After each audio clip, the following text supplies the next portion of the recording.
لا تحزني قد جعل ربك تحتك سريا وهزي إليك بجذع النخلة تساقط عليك رطبا جنيا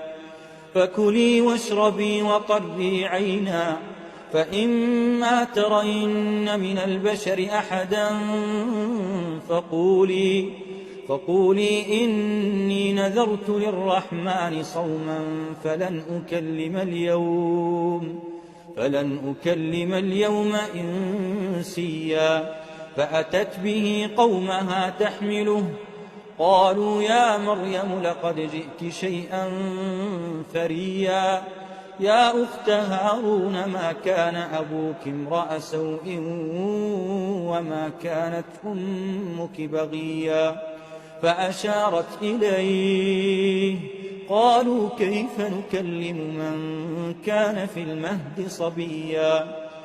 قال